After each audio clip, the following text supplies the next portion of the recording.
तमाम मुसलमान उभर के आ रहे हैं और कह रहे हैं न दूरी है न खाई है, मोदी हमारा भाई है। ना दूरी है ना खाई है, ना दूरी है ना खाई, ना दूरी है ना खाई है, मोदी हमारा भाई है। शहजाद साहब जिंदाबाद, शहजाद साहब जिंदाबाद।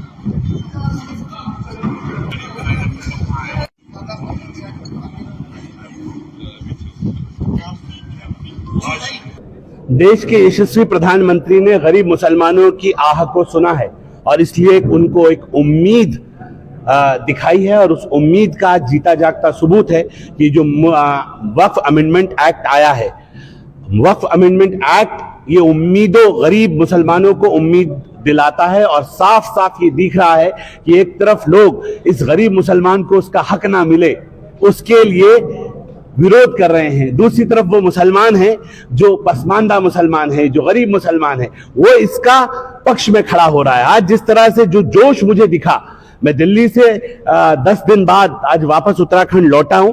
लगातार हमने इसके पक्ष में अपनी आवाज को उठाई है और मंगलौर का जो पसमानदा गरीब मुसलमान है वो जिस ताकत के साथ खड़े होकर स्वागत कर रहा है, नारसन में जितना भव्य स्वागत हुआ, तमाम मुसलमान उभर के आ रहे हैं और कह रहे हैं न दूरी है न खाई है, मोदी हमारा भाई है। ये साफ साफ दिख रहा है इससे कि अब देश का जो मुस्लिम तबका है, जो गरीब तबका है, जो यतीम मिस्कीन बेवा बहनों का हक था, जो वक्फ मिलना चाहिए था उन्हें, उस वक्फ के ऊपर चंद अमीर लोग डाका डाल के बैठे थे। उन गरीबों को, उन अमीरों से हक लेकर उन गरीबों को देना, ये जिम्मेदारी, ये नई उम्मीद में दिखी है। ये जो वक्फ अमेंडमेंट एक्ट आया है जिसको हमने उम्मीद का नाम दिया है, मैं बड़ी जिम्मेदारी से इस बात को कह सकता हूं, जिनके पास, जिन्होंने वक्फ को लूटा है, जिन्होंने सदके ज़कात खैरात के माल को खाया है, अब उनसे वापस लिया जाएगा। ये गरीबों का हक है और गरीबों का, मजलूमों का हक उनको मोदी सरकार वापस देने जा रही है वक्फ बोर्ड के माध्यम से। जो भ्रम फैलाया जा रहा है, कह रहे हैं कि मस्जिदों को छीन लिया जाएगा, मदारिस को छीन लिया जाएगा, कब्रिस्तानों को छीन लिया, किसी को घबराने की जरूरत नहीं है।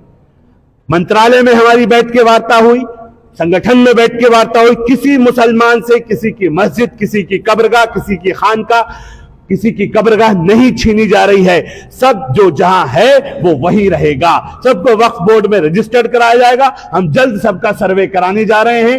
एक एक चीज का सर्वे होगा, जहां जो होगा वहां वो दर्ज किया जाएगा। लेकिन जो ज्यादतियां थी वक्फ बोर्ड की, उस पर लगाम लगाई है कि अब वक्फ बोर्ड में वक्फ बाय यूजर को समाप्त कर दिया गया है। अब किसी को अगर अपनी मस्जिद या मदरसा कुछ बनाना है तो उसको वक्फ बाय डीड करनी पड़ेगी।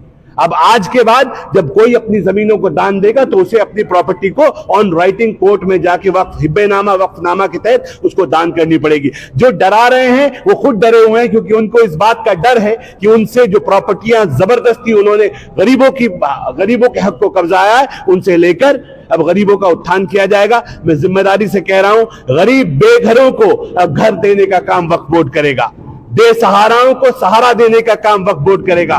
वक्फ की संपत्तियों को मोदी सरकार चाहती है कि डेवलप करे और देश को मजबूत बनाए, क्योंकि देश मजबूत तब बनेगा जब देश की जो अंतिम छोर पे खड़ा हुआ समाज है, जब उसका विकास होगा। चिंता मत कीजिए, अब तो चारों तरफ आपको शुरुआत दिखाई देगी, जहां अवैध कब्जे एक एक इंच उन वक्फ माफियाओं से छीनकर गरीबों का, यतीमों का, मिस्कीनों का, बेवा बहनों का जो हक है उनको दिया जाएगा। अब आपको इन वक्फ की संपत्तियों पर अच्छी यूनिवर्सिटीज, अच्छे कॉलेजेस, अच्छे स्कूल्स नजर आएंगे, अच्छे अस्पताल नजर आएंगे, जो मुसलमानों के साथ साथ सर्व समाज के काम आएंगे। अब बढ़ते हुए भारत में ये मुसलमान भी बढ़ता हुआ नजर आएगा। जिन लोगों ने जहां जहां पुतले जलाए, देश के यशस्वी प्रधानमंत्री के, हमारी सरकारों के और हमारे, वहां वहां जाकर हम इस बात का, जो पसमानदा समाज है, जो गरीब मुसलमान है, वहां वहां स्वागत कर रहा है। आपके यहां भी पुतला दहन हुआ था, हमारा भी हुआ था, और आप देखिए आज वही स्वागत हो रहा है।